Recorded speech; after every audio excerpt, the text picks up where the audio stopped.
Cool. All right, if I haven't met you already, my name's Adam Rosen, VP of Product Strategy at StealthBits. Nick asked me to give a 15-minute overview of data security and data privacy strategies, so that's what I'm gonna do. Hey, come a little closer, don't be shy. So I'll give you a little rundown here. I will go through the essentials of data privacy and data discovery, things like subject access requests, privacy by design, breach detection and response, kind of all the essentials of building a data security and data privacy program. So first thing I just kind of want to run everybody through, this is the Gartner DSG model. I like it an awful lot. We've been kind of following this, at least at StealthBits for years, even before Gartner started going with this model. And what I really like about this is they emphasize starting with the strategy and the prioritization before you get down into the raw capability of any product that you're going to implement, right? So know what you have, prioritize it first, come up with a strategy, and then you attack.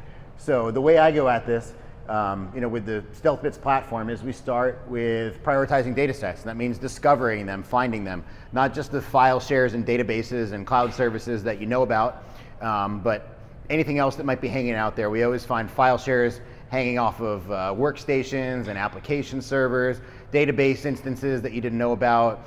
Could be a rogue SharePoint site floating around from an acquisition or something like that. So find everything that you have, and then we're going to define policies around data, user accounts, and access. And that's really important. You know what you have, you start to prioritize it, then you can make good decisions about how to get from where you are to where you need to go.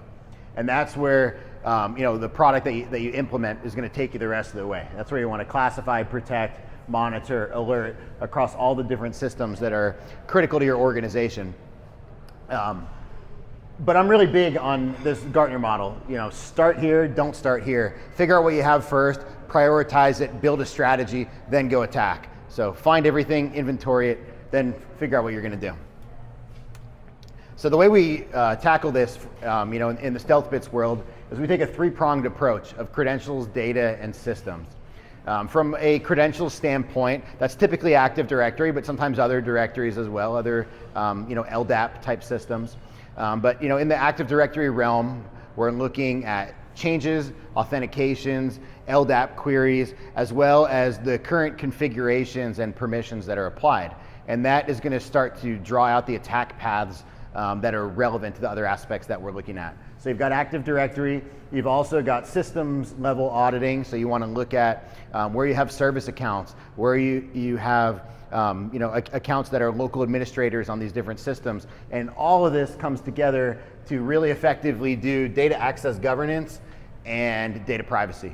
So from a data access governance standpoint, you want to understand not just what's sensitive and what's regulated, but also who has access to it, what they're doing with it, who's the owner of different types of data, when's the last time that information has been utilized, and then you start to apply different security controls and remediate things. So I know who has access to data, I know who's actually using their access to that data. So that same audit trail we use for forensics and threat detection, it's also going to give you the ability to spot the differential between who has access and who rightfully needs that access. If I've got 1,000 people with access to a particular folder and only 10 of them are going in there, the other 990 people can be removed and they'll never know the difference. You're shrinking your attack surface drastically without any disruption to the business. That's kind of the strategy there.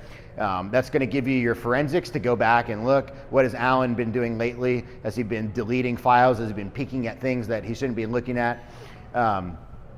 All of that is informed by monitoring the behavior, not just to the data itself, but again, looking at changes, authentications, and LDAP queries as well. Are you coming in from a system where you don't normally come in from? And spotting different types of attacks, whether it's a ransomware attack, an exfiltration attempt. One thing I'm seeing a lot of lately is the double extortion ransomware. So they're not just trying to encrypt your data anymore, they want to take it as well. So if you don't put up the ransom, not only do you lose your stuff if you don't have a backup, but people are wise, people have backups, so the criminals got wise as well, and now they've got a copy of your data. So you don't want to put up the ransom, well, you have anything on any of your file shares that you wouldn't want to read in the newspaper, that's kind of where they're coming from. So credentials, data, and systems together really inform the way we properly manage and secure data, both structured and unstructured. Could be in a database, could be in a file share, could be in a cloud service. So we always start with discovery. That's where the agent-based or agentless architecture is rather useful. You could go out, do broad-based triage, see what you have, who has access to it, what's sensitive, what's regulated, who owns that data, and start to really develop a strategy around it. Then we go deeper. When we get into the monitoring phase, you can start to understand who's working with the data and what they're doing with it. So who's reading data, who's making changes to data, who's not accessing that data at all, manage from a forensic standpoint.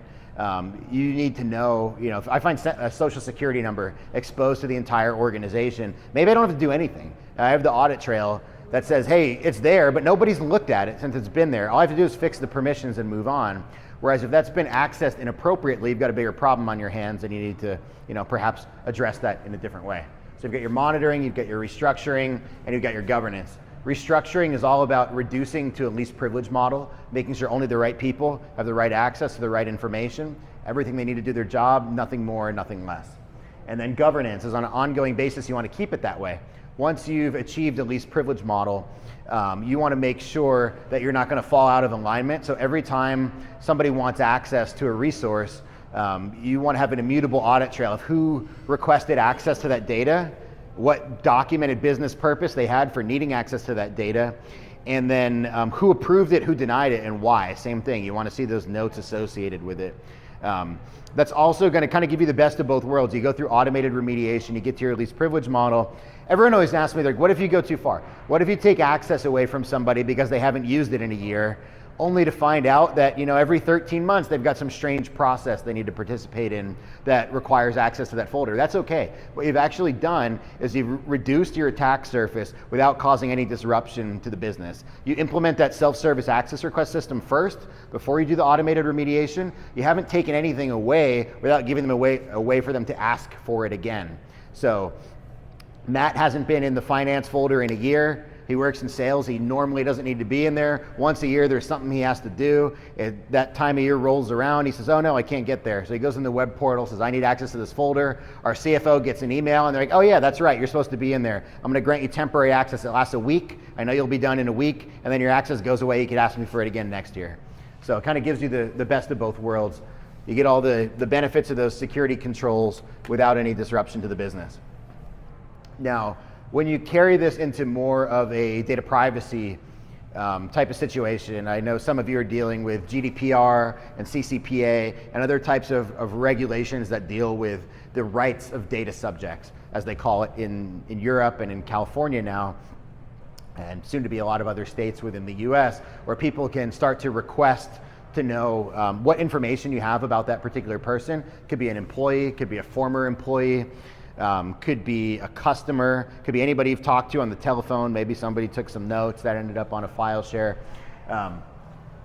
So we're going to maintain that relationship between the data and who that data pertains to. And that's different than when we're doing traditional sensitive data discovery. Sensitive data discovery is like, where do I have social security numbers? Where do I have credit card numbers?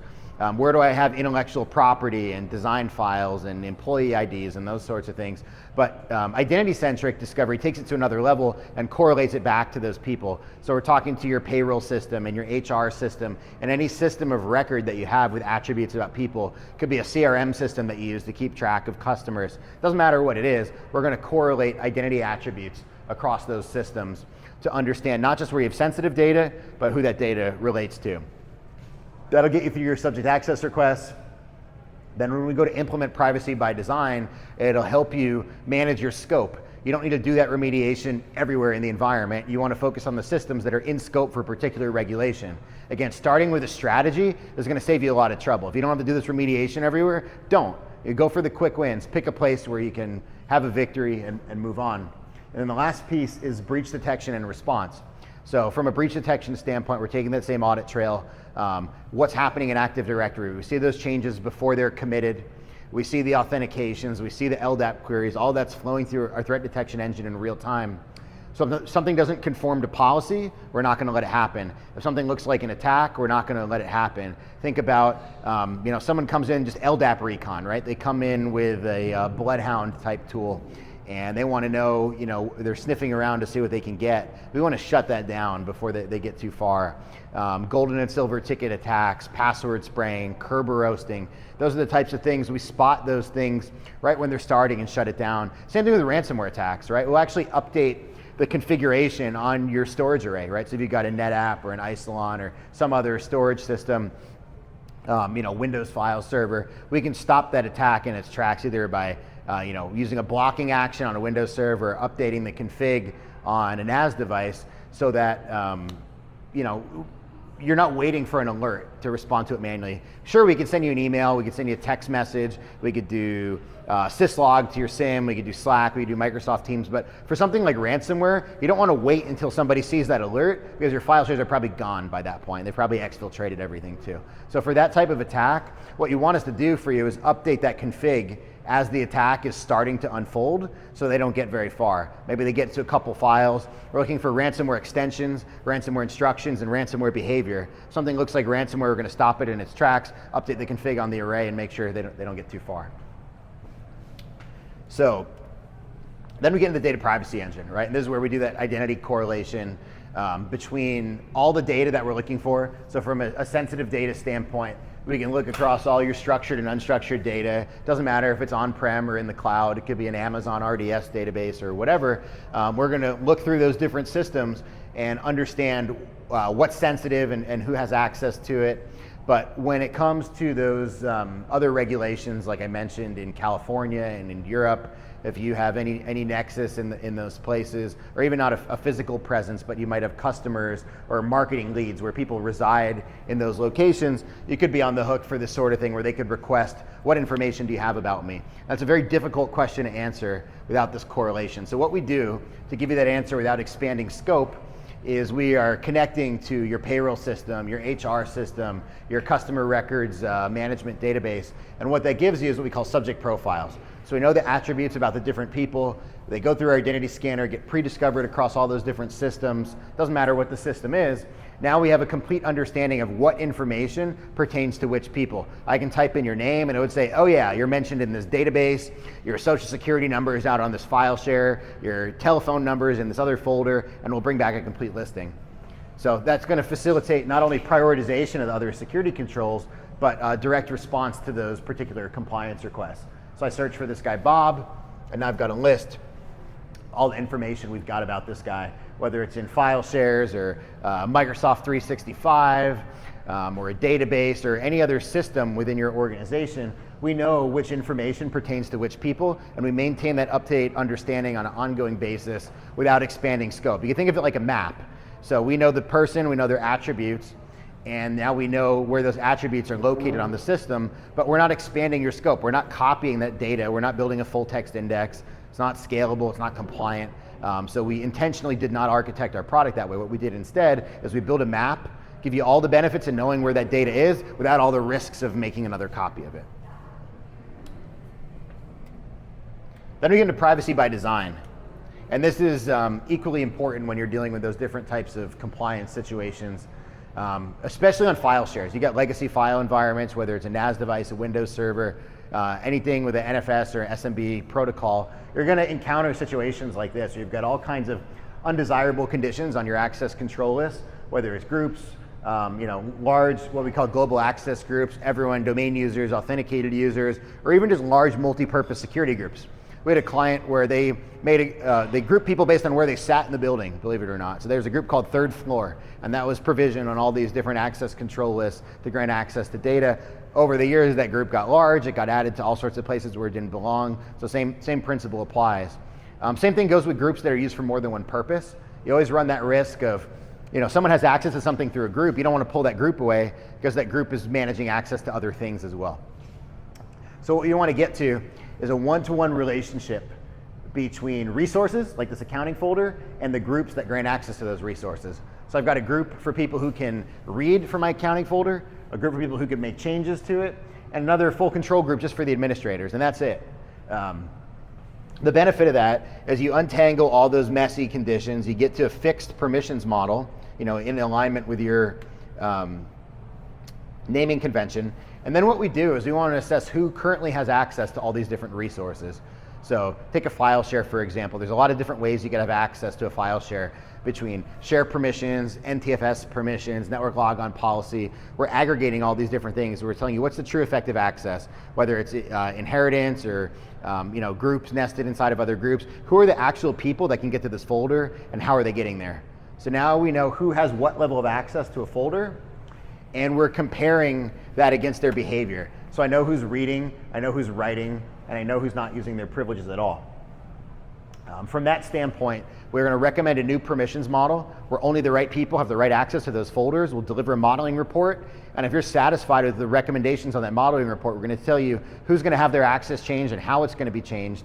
And if you're satisfied with the results of that modeling report, you could commit that change, and we're going to wholesale remediate all those shares for you. So you could have hundreds or thousands of file shares across different NAS devices, different environments. We can perform all this analysis in one shot. You just plug in a threshold. You say, anyone who hasn't used their access in half a year or 9 months or whatever, and then go. And it builds you that report, and it'll commit the differential if you're satisfied with that. So what did that do for us? We got to eliminating inadvertent granting or revoking of access. We've aligned you with least privilege principles, and now you're positioned for ongoing governance, meaning that you want to implement entitlement reviews, your groups are set up properly for that. You want to do self-service access requests, you're set up properly for that.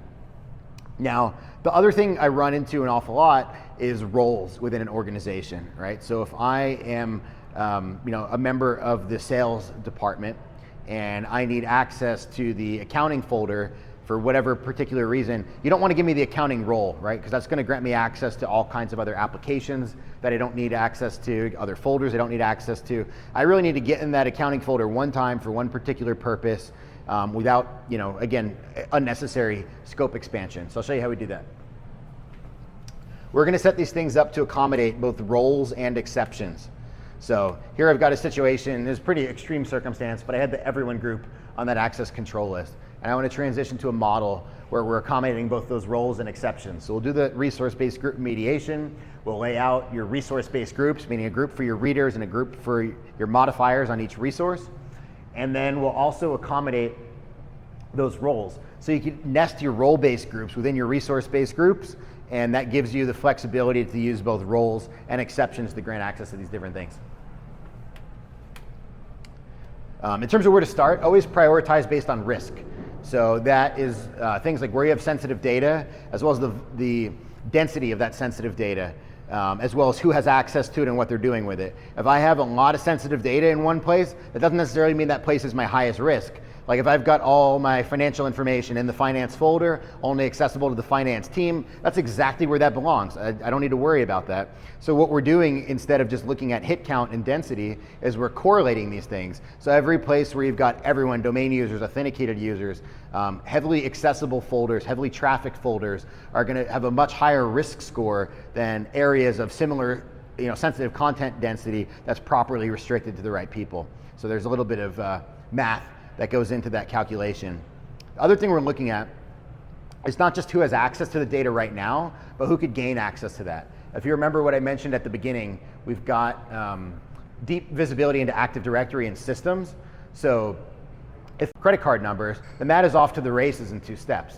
So we'll draw those attack maps for you, just like any sophisticated adversary would do when they come into your environment. They use tools like Bloodhound. We do it a little bit better, but similar, right? We're correlating everything that we collect from these different corners of the environment, both system level, Active Directory level, data level, and we pivot those things together to show you not just who has access to sensitive content right now, but who could gain it and how. And typically, the fewer the steps, the higher the risk. So that's how we're going to lay that out for you. Then we're going to start to calculate and assign ownership. So we know who these different resources belong to, and we make sure the right people are making decisions about that data. So that could be who created this content, who utilizes it the most, and lastly, who do those people report to? So we'll pivot those things together, give you the true owner of that data, and now on an ongoing basis, that person is empowered to make decisions about who should have access to that content. They know their data best, kind of takes it out of the hands of the technical team, the IT department, the security team, and puts those people from the different lines of business back in position to make decisions about their own content. And then finally, breach detection and response. right? So I think I covered this pretty extensively earlier, but password spraying attacks, gold and silver tickets, even just suspicious behavior, right? If I am starting to snoop around data that I don't normally look at, or I'm coming in from a host that I don't normally come in from, those types of things are suspicious. At a minimum, you want to be alerted. If not, execute a threat response playbook where we shut down that attack. So, yeah, back to what I said at the very beginning. Always start with a strategy, prioritize what you have, develop policy around data user accounts and access, and then go attack the problem in a prioritized manner. So that's, from my dozen years of experience in this, that's the way to attack both data security and data privacy the most efficiently and effective way possible.